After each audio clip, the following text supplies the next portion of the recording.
first thing that was accomplished was my stomach getting full. And somebody else paying for it. Yeah, you know. I was ready to go ahead and pay. He already paid? Okay, cool. But in all seriousness, it's always good to hear perspectives of what people are going through in their day-to-day grind in doing deals. That word deal gets thrown out so much, and there's so much that happens behind it to get to actually closing a deal.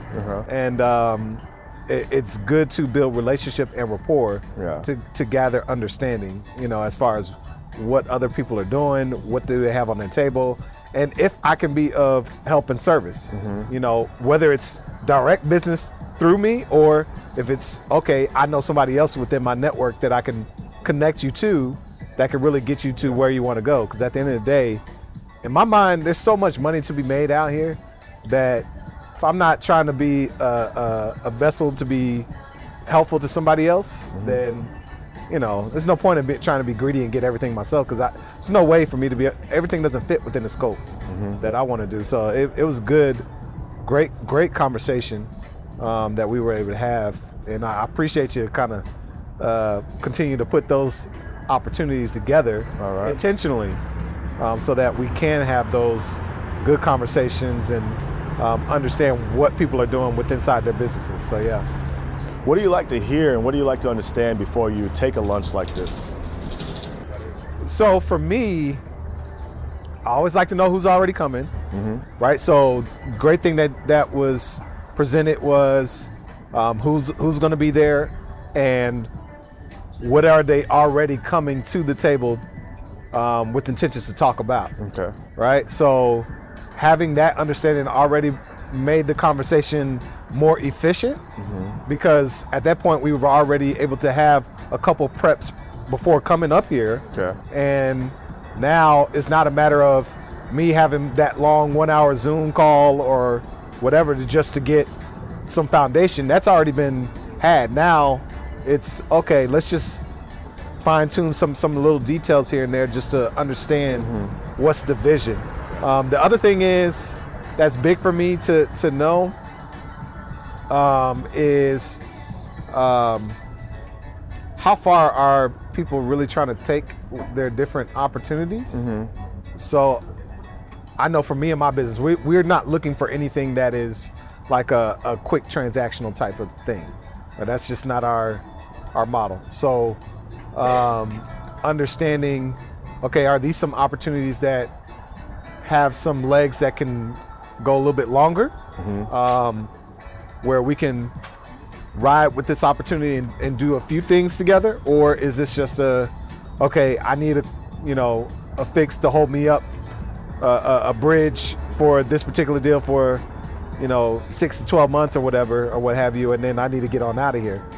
So understanding those things are good for me because that's not part of my business model. So knowing, do these even fit within the scope of what I'm trying to do? Absolutely. Is a good thing, for me, for sure. Yeah, good. And then what about, in this particular case, you brought your protege. What was the idea behind that in general for you? Well, in general, there's things that you just cannot teach, right? You can sit in school all the time and learn some different definitions in textbooks. And even in business, I could say, hey, go read this book, or I can make you do a few things administratively. But there are some times when you just are sitting in conversations, you don't know what kind of question is going to get popped up. Yeah. And I can't go through every single conversation to have you prepared for when I send you out to go do deals on your own.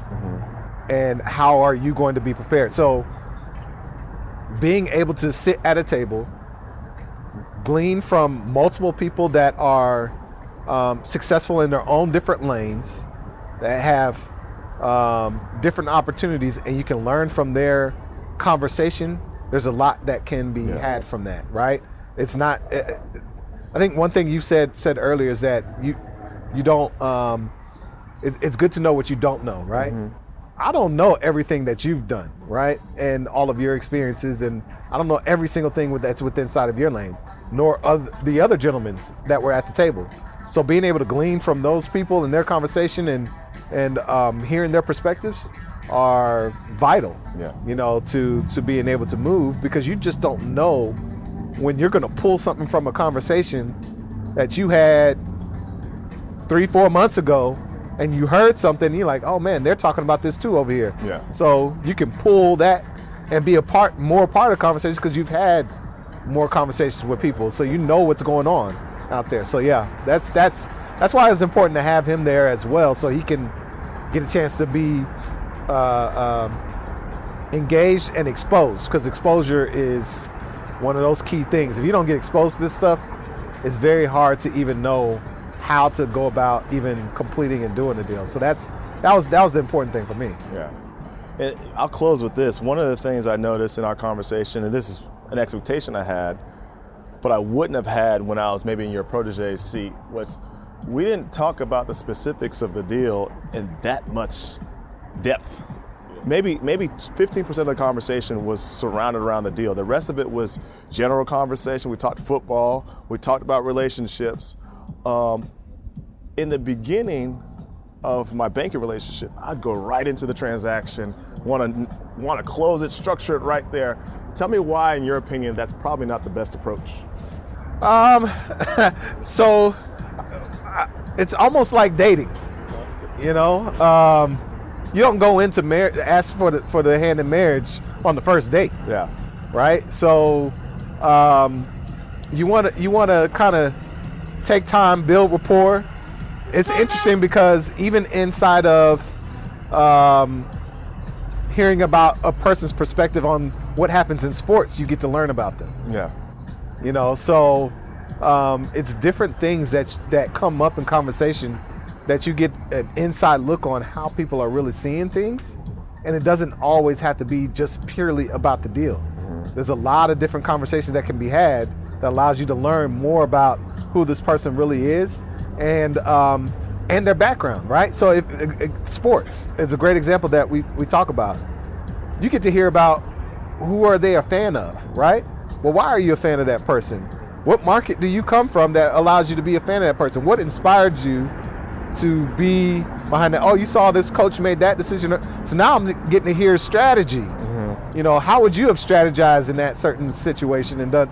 Okay, so now I'm catching different little things mm-hmm. about a person that are outside of just the actual deal, because life happens, and so I want to see how you react in all kinds of different situations, and that allows me to get a better scope on whether or not this is a person I want to do business with. Because at the end of the day, when you're doing these deals, you got a contract and you want to know, okay, how does this person tick? How do they move? What gets them going?